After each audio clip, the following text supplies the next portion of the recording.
Waste کو پہنچائے، وہ دوسرے لوگوں تک پہنچائے، وہ اقدام بھی آج تک کوئی نہیں کر سکا. اور ماشاءاللہ ہماری جو دیگر پولیٹیکل لیڈرشپ ہے، اگر اس کا کمپیریزن کرنے لگیں تو ان کو انکلوڈنگ مولانا فضل الرحمان صاحب، وہ بھی ایک مرتبہ اقوام متحدہ میں خطاب کرنے کے لیے گئے تھے، جہاں پر ان کی پوری تقریر میں اسلام کا ایک سنگل لفظ موجود نہیں تھا. تو پاکستان کی پوری جو پولیٹیکل ایلیٹ یونائٹڈ نیشنز کے اندر جاتی رہی ہے، انہیں اس سے پہلے کبھی اس قسم کی توفیق حاصل نہیں ہوئی. اسی طرح اگر ہم آگے چلیں تو عمران خان کے گزشتہ دور حکومت میں رحمت للعالمین اتھارٹی کا جو قیام تھا وہ عمل میں آیا، اور اس کے حوالے سے ورکنگ ہوئی، اس کے ممبران بنے، اس کے چیئرمین بنے، اور انہوں نے اپنے ورکنگ سٹارٹ کی، اور ان کو پورے ایک ٹی او آرز دیے گئے تھے. انہیں پورا ان کو ایک چیز بنا کر دی گئی تھی کہ آپ نے کس طرح پاکستان کے نوجوانوں کو، طلباء کو اسلام کی اور نبی پاک صلی اللہ علیہ وسلم کی تعلیمات سے حقیقی طور پہ آگاہ کرنا ہے. عمران خان تو بناتا ہے رحمت للعالمین اتھارٹی، لیکن مسلم لیگ نون موجودہ حکومت اسی رحمت للعالمین اتھارٹی کو ختم کر دیتی ہے، پریکٹیکلی اس کا وجود ختم کر دیا جاتا ہے. اسی طریقے سے اگر اس کے بعد آگے آئیں تو میں چونکہ سنگل کریکولم جو نصاب کی کمیٹی تھی اس کا بھی حصہ تھا، تو سیرت النبی صلی اللہ علیہ وسلم کو ابتدائی کلاسز سے لے کر، یعنی 5ویں کلاس سے لے کے ٹل ماسٹرز پاکستان کے نصاب کا کمپلسری حصہ بنایا گیا. میں being the chairman Punjab Quran board اور میں سنگل کریکولم کمیٹی کے ممبر کے طور پر میں سمجھتا ہوں کہ یہ سہرا عمران خان کے سر ہے، کیونکہ بار بار ان کا جو اصرار تھا وہ اسی بات پر تھا کہ جلد از جلد نبی پاک صلی اللہ علیہ وسلم کی سیرت تمام سکولوں کے اندر، تمام کالجز کے اندر، وہ پرائیویٹ سیکٹر کے ہوں یا گورنمنٹ سیکٹر کے ہوں، وہاں پر بچوں تک پہنچنی چاہیے. اب ہوا یہ کہ عمران خان کے دور حکومت میں تھے سیرت النبی صلی اللہ علیہ وسلم کو بچوں کے لیے نصاب کا حصہ بنایا گیا، لیکن موجودہ حکومت نے اور اس سے پہلے چودھری پرویز الہی صاحب سے پہلے جو 2 ماہ کے لیے جعلی وزیر اعلیٰ آیا تھا وہ حمزہ شہباز، اس نے اس 2 ماہ کی ڈیوریشن میں ہی آپ پریورٹائز دیکھ سکتے ہیں کہ وہ کس چیز، ان کا مقصد کیا ہے کہ اس 2 ماہ میں جب پنجاب پیور پولیٹیکل انارکی کی طرف جا رہا تھا اور پنجاب میں پولیٹیکل انارکی تھی، لیکن اسی حمزہ شہباز نے ان 2 ماہ کے اندر ہی 8ویں کلاس کے بعد سیرت النبی صلی اللہ علیہ وسلم کے چیپٹر کو ختم کر دیا، اور 5ویں سے 8ویں تک بھی جب ایمنس پریشر ماؤنٹ ہوا ان کے اوپر، وگرنہ آرڈر یہ آیا تھا کہ آپ اس کو سارے کو ختم کر دیں گے. اسی طرح اگر ہم اس سے آگے چلیں تو قرآن پاک کی تعلیم، میں چونکہ قرآن بورڈ کا چیئرمین تھا، ہمارے دور حکومت کے اندر بزدار صاحب اس وقت چیف منسٹر تھے، ان کی پرسنل توجہ کی وجہ سے اور on the orders of that time prime minister Imran Khan, Quran پاک کی تعلیم کو نصاب کا لازمی حصہ بنایا گیا پرائیویٹ سیکٹر میں اور گورنمنٹ سیکٹر کے اندر. اور اس کے اندر آج 3ری کلاس سے لے کے ماسٹرز تک کا بچہ وہ بیکن ہاؤس میں پڑھ رہا ہے، وہ گورنمنٹ اسکول میں پڑھ رہا ہے، وہ لمز میں پڑھ رہا ہے، وہ شعفات میں پڑھ رہا ہے، وہ گرامر اسکول میں پڑھ رہا ہے، وہ یو نیم اٹ کسی بھی اسکول میں پڑھ رہا ہے. آج اگر وہ وہاں پر قرآن پاک پڑھ رہا ہے تو یہ گزشتہ دور حکومت کا کارنامہ تھا، اور الحمدللہ یہ توفیق بھی میرے حصے میں آئی کہ ہم نے اس کے حوالے سے ورکنگ کی اور قرآن پاک کو لازمی تعلیم کا حصہ بنایا. اب اس سے اگلا فیض یہ تھا کہ ہم نے ترجمے کے اوپر، آپ کے علم میں ہے کہ مختلف مسالک کے درمیان با محاورہ ترجمے پر اختلاف ہے. میں نے 4 مسالک کے 16 ممبران جو ہیں قرآن بورڈ کے، ان کو بٹھا کے ہم نے ایک یونانیمس ڈیسیژن لیا کہ لفظی ترجمے کے اوپر کسی مسلک کا کوئی اختلاف نہیں ہے. ہم 2 سال کے اندر لفظی ترجمہ رائج کریں گے. وہ لفظی ترجمہ 8ویں کلاس سے لے کے ماسٹرز تک تمام اسکول اور مدارس میں پڑھایا جائے گا. اور اس میں بھی ایک اور چیز میں ایڈ آن کر دوں تمام حجت کے لیے کہ یہ جو قرآن پاک کی کمپلسری ایجوکیشن ہے، یہ انڈر اسلامیات نہیں ہے، انڈر دا سبجیکٹ آف اسلامیات نہیں ہے، یا اسلامیات کے کور کے انڈر نہیں ہے. یہ 100 نمبر کا کمپلسری سیپریٹ سبجیکٹ ہے، اس کے طور پر اسے اپروو کیا گیا. موجودہ حکومت نے کیا کیا، میرے چیئرمین پنجاب قرآن بورڈ سے ریزائن کرنے کے بعد جو ہمارے پنجاب کے گورنر صاحب تشریف لائے ہیں، ان کا چونکہ تعلق ایک مخصوص مذہبی جماعت سے ہے، میں کوئی ایسی بات کرنا نہیں چاہتا، لیکن یہ اپنی مسلک کا ترجمہ با محاورہ اٹھا کر لے آئے، اور ٹل ڈیٹ ابھی یہ کوشش کر رہے ہیں کہ وہ اس مسلک کا ترجمہ رائج کرنے کی کوشش کی جائے تاکہ دیگر تمام مسالک اس ترجمے کو ریجیکٹ کریں اور ایک مرتبہ پھر معاملہ سے سیکٹیرینزم کی طرف جائے. تو یہ وہ اقدام ہے جو پنجاب کے گورنر ہیں انہوں نے اٹھایا. اسی طریقے سے ختم نبوت کا جو چیپٹر تھا، نکاح نامے کے اندر ختم نبوت کی گواہی دینا ہر مسلمان کے لیے کمپلسری قرار دیا گیا عمران خان صاحب کی حکومت کے اندر، اور اس کے اندر ایک میجر کردار ہے چودھری پرویز الہی صاحب کا اور پنجاب اسمبلی کے تمام ممبران کا۔ وہ تمام ممبران وہ کسی بھی جماعت سے ہوں، ہم ان کو اپریشیٹ کرتے ہیں کہ انہوں نے اسے منظور کیا، اور ختم نبوت کی گواہی دینا، ختم نبوت پر ایمان رکھنا، یہ نکاح مسلمان کے نکاح نامے کا کمپلسری پارٹ بنا دیا گیا۔ آن دا ادر ہینڈ سائڈ اگر آپ اس کو کمپیئر کریں تو میاں صاحب کی جو گزشتہ دور حکومت تھی اس میں پاسپورٹ کے فارم سے ختم نبوت کا خانہ ختم کر دیا گیا۔ اس کے اندر ختم نبوت کی جو انکوائری رپورٹ تھی، جب انہوں نے یہ میلافائڈ انٹینشن کے ساتھ ختم نبوت کو ختم کرنے کی کوشش کی اور پورے پاکستان میں ایک بحران کھڑا ہو گیا اور تمام لوگ سڑکوں پر نکل آئے، تو انہوں نے ایک انکوائری کمیشن بنایا۔ اس انکوائری کمیشن کو اس وقت کے پرائم منسٹر نے اپنی ڈسکشنری پاور کے تحت جان بوجھ کے دبایا، اور یہ پبلک کیا گیا کہ اس کی انکوائری رپورٹ منظر عام پر نہیں لائی جائے گی، تاکہ یہ نہ قوم کو پتہ لگ سکے کہ ختم نبوت کے حقیقی معنوں میں غدار کون ہیں جنہوں نے ختم نبوت سے غداری کرنے کی کوشش کی۔ اور اس کے اندر میرا ان سے سوال یہ ہے، میاں جوید لطیف صاحب سے، یہ جو بھاشن آپ دے رہے تھے ٹی وی کے اوپر بیٹھ کے، آپ مجھے بتائیں کیا زاہد حامد کو آپ نے جو سیک کیا تھا، آپ نے زاہد حامد کو پتنگ اڑانے کے اوپر سیک کیا تھا، یا آپ نے زاہد حامد کو موٹر وے کے اوپر کو اوور سپیڈ جانے کے اوپر سیک کیا تھا؟ آپ کی حکومت نے زاہد حامد کو سیک کیا تھا، اس کو ریسپانسیبل قرار دیتے ہوئے کہ یہ ختم نبوت کے اندر ترمیم کے حوالے سے اس بندے کی انٹینشن میلافائڈ تھی۔ تو یہ میاں جوید لطیف صاحب کو جواب ہے۔ اسی طریقے سے مسئلہ فلسطین، ایک سائڈ پہ آپ عمران خان دیکھیں کہ جس وقت وہاں پر فلسطین کے اندر وحشت و بربریت کا کھیل کھیلا گیا کچھ عرصہ پہلے، تو پاکستان کی حکومت منظر عام پر آئی، پاکستان کا وزیر خارجہ OIC میں پہنچا، OIC کے پلیٹ فارم کو استعمال کرتے ہوئے وہاں پر اسرائیل کو جنگ بندی پر مجبور کیا گیا۔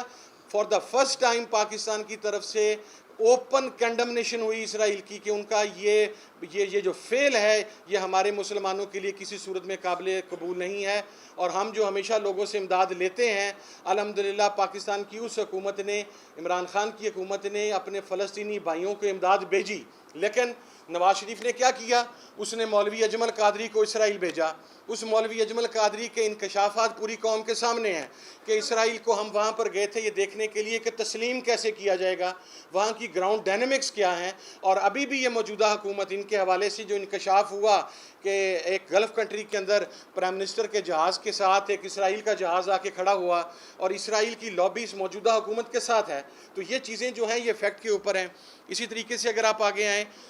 جس وقت پاکستان میں ایک دھرنے کا معاملہ ہوا تھا، ایک اسپیسیفائڈ دھرنے کا، میں چونکہ مذاکرات کار کے طور پر گیا تھا، مجھے خان صاحب نے اور خان صاحب کی گورنمنٹ نے یہ مینڈیٹ دے کر بھیجا تھا کہ آپ مظاہرین کو اس بات پر متفق کر لیں کہ جس طرح یورپ کے اندر، ویسٹ کے اندر ہولوکاسٹ کے اوپر بات کرنا جرم ہے، تو میں اسلامک کنٹریز کو ساتھ ملا کے اور پاکستان بینگ سٹیٹ، ہم انٹرنیشنل کورٹ آف جسٹس میں اپنا کیس لے کر جاتے ہیں، اور وہاں پر جا کر ہم نبی پاک صلی اللہ علیہ وسلم کی شان میں جو توہین کی جاتی ہے اس کو باقاعدہ انٹرنیشنل کورٹ آف جسٹس سے as a criminal offence declare کرواتے ہیں، اور اس کے اوپر باقاعدہ سزا کا تعین کرواتے ہیں تاکہ دنیا میں کوئی بدبخت دوبارہ نبی پاک صلی اللہ علیہ وسلم کی ناموس کے حوالے سے کوئی بکواس نہ کر سکے۔ لیکن بدقسمتی سے مظاہرین نے یا اس وقت کے ان کے جو رہنما تھے ہماری اس بات کو تسلیم نہیں کیا، اور ان کا ایک ڈیمانڈ کچھ اور تھی۔ اسی طریقے سے پاکستان کی تاریخ میں پہلی مرتبہ 12 ربیع الاول کو سرکاری طور پر منانے کا اقدام عمران خان کے دور حکومت کے اندر اٹھایا گیا، اور پورے پاکستان کے اندر نہ صرف چراغاں کیا گیا بلکہ پاکستان کے پریزیڈنٹ ہاؤس میں، پرائم منسٹر ہاؤس میں، گورنر ہاؤسز میں، چیف منسٹرز ہاؤسز میں پہلی مرتبہ نبی پاک صلی اللہ علیہ وسلم کا میلاد مناتے ہوئے محافل نعت کا انعقاد کیا گیا۔ تو یہ اقدام نواز شریف نے نہیں اٹھایا جو مذہب کا ٹھیکیدار بنا پھرتا ہے، یا جو مسلم لیگ نون مذہب کی ٹھیکیدار بنی پھرتی ہے، یہ اقدام بھی الحمدللہ عمران خان نے ہی اٹھایا۔ اس سے آگے آئیں، تعلیم کا چونکہ مسلم لیگ نون کے ساتھ کوئی تعلق نہیں ہے تو اس کے اوپر ان سے گلا نہیں ہو سکتا۔ عمران خان نے تصوف کے اوپر جو کام کرتے ہوئے القادر یونیورسٹی قائم کی، اور اس کا مین جو اس کا مینیفیسٹو تھا وہ یہ تھا کہ ہم نے تصوف کے اوپر یہ ایک ایسی یونیورسٹی قائم کرنی ہے کہ دیگر ملکوں سے جو لوگ ہیں وہ اٹھ کر یہاں پر آئیں اور تصوف سے روحانیت کے کانسیپٹ کو سمجھیں. لیکن اس القادر یونیورسٹی کو بھی اس مسلم لیگ نون کی حکومت نے اسکینڈلائز کرتے ہوئے بند کر دیا. وجہ کیا ہے؟ اس لیے کہ تعلیم انہیں پسند نہیں ہے. غلام کی ذہنیت میں کبھی تعلیم جو ہے وہ گوارا نہیں ہوتی، ایجوکیشن ان کا دور دور تلک نہیں ہے. اب جو ایک بہت امپورٹنٹ بات، اور یہ لاسٹ بات ہے، اس کے بعد میں آتا ہوں کہ وہ جاوید لطیف صاحب نے کوئی مرزیوں کے حوالے سے کچھ انہوں نے الزامات لگائے کہ گزشتہ دور حکومت میں یہ کیا گیا. وہ بھی کو مطالعہ کرنا میرا خیال پسند نہیں فرماتے. میں بتاتا ہوں، گزشتہ دور حکومت کے اندر قرآن پاک کی پرنٹنگ اور پبلشنگ مسلمانوں کے علاوہ کوئی اور نہیں کر سکتا. یہ قرآن ایکٹ ہے، یہ اسمبلی کا لاء ہے، کوئی نہیں کر سکتا. لیکن اس کے اوپر سزا رکھی گئی تھی 4 سال کہ اگر مرزیز، کیونکہ ہمیں رپورٹس آ رہی تھیں کہ مرزیز چنیوٹ کے اندر اپنے سینٹر کے اندر وہاں پر کوئی قرآن پاک کی پرنٹنگ کرتے ہیں اور اس میں ختم نبوت کے حوالہ سے وہ اپنے الفاظ کو ایڈ آن کرتے ہیں اور ختم نبوت کا انکار کرتے ہیں. یہ بات آن دا ریکارڈ ہے کہ مجھ سے پہلے جو چیئرمین پنجاب قرآن بورڈ تھے علامہ مولانا غلام محمد سیالوی صاحب، اللہ تعالیٰ ان کی بخشش فرمائے، وہ کرونا کی وجہ سے اس دنیا سے چلے گئے. ان کے ٹائم کے اوپر چھاپا مارا گیا چنیوٹ کے اندر، لیکن چونکہ وہاں پر پہلے انفارمیشن پہنچ چکی تھی تو اس کی وجہ سے وہ پرنٹنگ پریس اور وہ پبلیکیشنز کا میٹیریل وہاں سے اٹھا لیا گیا. یہ گزشتہ دور حکومت میں بحیثیت قرآن بورڈ میں ہائی کورٹ میں اپیل ہوا، ڈبل بینچ کے آگے، اور چودھری پرویز الہی صاحب کی کنسنٹ اس کے اندر شامل تھی. اور آئین پاکستان کے تحت چونکہ کوئی کافر قرآن پاک کی پرنٹنگ اور پبلشنگ نہیں کر سکتا، تو مرزیوں کی سزا اگر وہ پرنٹنگ یا پبلشنگ کرتے ہیں قرآن پاک کی اور ترجمہ کرتے ہیں، 4 سال سے بڑھا کر 14 سال کی گئی عمر قید. میاں جاوید لطیف صاحب اپنا دماغ بھی کھولیں اور اپنے کان بھی کھولیں. یہ مرزیوں کے حوالے سے وہ. اور پھر میرا سوال آپ سے یہ ہے، کیا فرماتے ہیں علماء دین متین دری مسئلہ حاضہ کہ نقل کفر کفر نہ باشد، نقل کفر کفر نہ باشد، نقل کفر کفر نہ باشد، کہ وہ پنجاب کا جو آپ کو اب موجودہ مرکزی وزیر داخلہ ہے، اس نے تو کہا تھا کہ مرزئی ہمارے بہن بھائی ہیں. جس طرح ہماری مسجدیں ہیں اسی طرح مرزیوں کی بھی مسجدیں ہیں.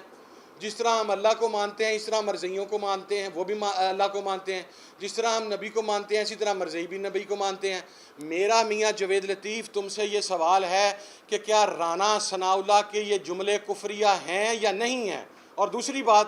اس سٹوپڈ کو تو اس چیز کا بھی پتہ نہیں ہے کہ by law according to the constitution of Pakistan آپ مرزیوں کی عبادت گاہ کو مسجد نہیں پکار سکتے. آپ مرزیوں کو لفظ قرآن استعمال کرنے کی اجازت نہیں دے سکتے. آپ وہ تمام شعائر اسلام، بلکہ یہاں تک کہ جس طرح ہماری مساجد کے اوپر مینار اور گنبد بنائے جاتے ہیں، یہ اس آئین قانون کا حصہ ہے کہ مرزئی اپنی عبادت گاہ کے اوپر وہ گنبد بھی نہیں بنا سکتے تاکہ ان کی مسلمانوں سے تشبیہ نہ ہو. تو اس رانا ثناء اللہ کے بارے میں جناب والا آپ کا کیا خیال ہے؟ اور اس نے وہاں پر یہ بھی کہہ دیا تھا کہ بہت سارے علماء ہیں جو مرزیوں کو کافر تسلیم نہیں کرتے. تو میرا خیال ہے جو علماء اس وقت پی ڈی ایم میں اس کے ساتھ بیٹھے ہیں وہ یقیناً مرزیوں کو کافر تسلیم نہیں کرتے. ہم مرزیوں کو کافر تسلیم کرتے ہیں. اور اسی طریقے سے وہ آپ کے قائد کا ایک بیان تھا میاں جاوید لطیف صاحب کہ ہندوؤں کا بھگوان اور ہمارا خدا ایک ہے. اب آپ مجھے یہ بتائیں کہ یہ بیان کس زمرے کے اندر آتا ہے؟ اس وہاں پر پہنچ کر آپ کی بولتی بند کیوں ہو جاتی ہے؟ تو یہ کچھ چیزیں تھیں جو میں نے آپس میں کمپیریزن کر کے آپ کو بتائیں کہ جس شخص کے اوپر آپ نبی پاک صلی اللہ علیہ وسلم کے حوالے سے، آپ کی ذات مبارکہ کے حوالے سے آپ ایک پروپوگیٹ کرنے کی کوشش کر رہے ہیں، اس کا ایکچول کریکٹر یہ تھا. مزہ یہ ہے کہ اس آرگومنٹ کا جواب آپ آرگومنٹ کے ساتھ دیں، اپنی تربیت کے مطابق لغو زبان کے ساتھ نہ دیں. اب میں آگے آتا ہوں. میری خان صاحب سے گزشتہ روز ملاقات ہوئی، میں نے گجرانوالہ کے ان کے بیان کے حوالے سے بات کی. He has clarified it in clear words، واشگاف الفاظ میں، کہ جب میں یہ کہتا ہوں کہ نبی پاک صلی اللہ علیہ وسلم نے مدینہ کے لوگوں کو لا الہ الا اللہ محمد رسول اللہ کا مفہوم سمجھا کر انہیں غلامی سے نجات دلائی، تو جب میں پاکستان کی عوام کو یہ کہتا ہوں تو میں اللہ کے نبی کی سنت پر عمل کر رہا ہوتا ہوں. میں اس سنت کو زندہ کر رہا ہوتا ہوں. یہ انہوں نے کل اس چیز کو بالکل بلیک اینڈ وائٹ کلیریفائی کر دیا. ابھی چونکہ مسلم لیگ نون کی حکومت آ گئی ہے, وہ کمپیریزن ختم ہو گیا, میں وائنڈ اپ کروں گا ان another 2 minutes or so. ایک تو چونکہ آپ کے علم میں جب بھی پاکستان مسلم لیگ نون کی حکومت آتی ہے تو پاکستان میں دہشت گردی, پاکستان کے اندر فرقہ واریت, پاکستان کے اندر سیکٹیرین وائلنس, پاکستان کے اندر TTP, پاکستان کے اندر کالعدم لشکر جنگوی, پاکستان کے اندر سب قاتلین جو ہیں وہ مسلم لیگ نااہل کے جھنڈے کے تلے جمع ہو جاتے ہیں اور پھر پاکستان میں دوبارہ مذہب کا چورن بیچا جاتا ہے. ابھی آپ کے علم میں ہے کہ افواج پاکستان نے اور پاکستان کی عوام نے اپنے جانوں کی قربانیاں دے کر TTP کے خلاف جہاد کیا, کامیابی حاصل کی, لیکن اس وزیر داخلہ اور نون لیگ کی حکومت میں آج سے 2 روز پہلے لال مسجد کے اندر دوبارہ مسلح جتھے داخل ہو چکے ہیں. سوال یہ ہے کہ آپ یہ ہمیشہ مسلم لیگ نون کے دور حکومت میں کیوں ہوتا ہے؟ یہ ہمیشہ رانا ثناء اللہ کی موجودگی میں کیوں ہوتا ہے؟ اس لیے کہ آپ کو تمام ملیٹنٹ, آپ کو تمام بینڈ آؤٹلیٹس جو ہیں, جو تمام قاتل ہیں, جو تمام ڈاکو ہیں, یہ آپ کو مسلم لیگ نون کی چھتری تلے اکٹھے نظر آئیں گے. اور میں پاکستان کی افواج سے بھی یہ سوال کرتا ہوں کہ جناب ہمارے جوانوں نے قربانیاں دی ہیں, پولیس کے جوانوں نے قربانیاں دی ہیں, رینجرز کے جوانوں نے قربانیاں دی ہیں, افواج پاکستان کے جوانوں نے قربانیاں دی ہیں. آپ اس بدبخت وزیر داخلہ سے پوچھیں تو صحیح کہ اس 90,000 قربانی کو ضائع کرنے کے لیے اس نے دوبارہ TTP کو سیف ایگزٹ دے دیا ہے, اس نے دوبارہ لال مسجد والوں کو سیف ایگزٹ دے دیا ہے, اور اس کے خلاف لاسٹ میں اور اس پورے سیناریو میں میرا مطالبہ ہے کہ نیشنل ایکشن پلان کے تحت میاں جاوید لطیف کو گرفتار کیا جائے. میاں جاوید لطیف سے پوچھا جائے کہ یہ جو ایجنڈا بنایا گیا اس کے اندر کون کون شامل تھا. اس میں PTI کا ڈائریکٹر نیوز اس کو گرفتار کیا جائے, اس کے اندر چیئرمین پیمرا کو گرفتار کیا جائے, اور ان لوگوں سے پوچھا جائے کہ آپ کو یہ جرت کیسے ہوئی. امام صاحب کا فتویٰ ہے کہ اگر کسی شخص کے اندر 99.9% کفر موجود ہو اور 1% اس میں ایمان کی رمق باقی ہو, اسلام کی رمق باقی ہو, تو ایسے شخص کو کافر کہنے والا بھی کافر ہو جاتا ہے. آپ کو یہ اختیار کس نے دیا کہ آپ نیشنل ٹی وی کے اوپر بیٹھ کر ایک شخص کو کافر قرار دے دیں؟ ان تمام لوگوں کو نیشنل ایکشن پلان کے تحت گرفتار ہونا چاہیے. اور لاسٹ, سنی اتحاد کونسل انشاءاللہ ہمارے وکلاء اس کے اوپر اپنی FIR تیار کر رہے ہیں, قانونی تیاری کر رہے ہیں. ہم ان دا نیکسٹ 2 days انشاءاللہ FIR کا اندراج کروا دیں گے. ویسے یہ اندراج کروانا بیسیکلی وہ جو ایک ضمیر فروش ملا اور ہمارے پاس موجود ہے, متحدہ علماء بورڈ کا چیئرمین, جسے باقی تو پوری دنیا کے امت کے مسائل یاد آ جاتے ہیں, لیکن یہ چیئرمین پنجاب قرآن بورڈ, متحدہ علماء بورڈ کا اختیار تھا کہ اس سیکٹیرین پریس کانفرنس کے اوپر وہ FIR دے سکتا تھا. اس نے تو نہیں دی, لیکن بہرحال سنی اتحاد council in the next 2 days انشاءاللہ ہم اس کے خلاف FIR لانچ کرنے کے لیے جا رہے ہیں, اور ہمیں یقین ہے کہ پاکستان کی عدالتیں اس کے اوپر نوٹس لیں گی اور اس کے حوالے سے مناسب اقدامات کیے جائیں گے. لاسٹ چیز, یہ سارا پلان ہے کیا؟ میں نے 1 سپٹمبر کو ایک ٹویٹ کیا تھا. ہمیں چونکہ مذہبی لوگ ہیں, ہمیں پتہ ہے جب کوئی مذہبی لائن اختیار کی جاتی ہے تو وہ کدھر جانی ہوتی ہے. PDM پولیٹیکلی عمران خان کا مقابلہ کرنے میں مکمل طور پر ناکام ہو چکی ہے. یہ ایک باقاعدہ ایجنڈے کے تحت گزشتہ 25 دن سے یہ کمپین لانچ کی گئی ہے, اور اس کا صرف ایک بنیادی مقصد ہے کہ کسی مذہبی جنونی سے عمران خان کو قتل کروا دیا جائے. یہ 1 لائن سنگل ایجنڈا ہے اس منصوبے کا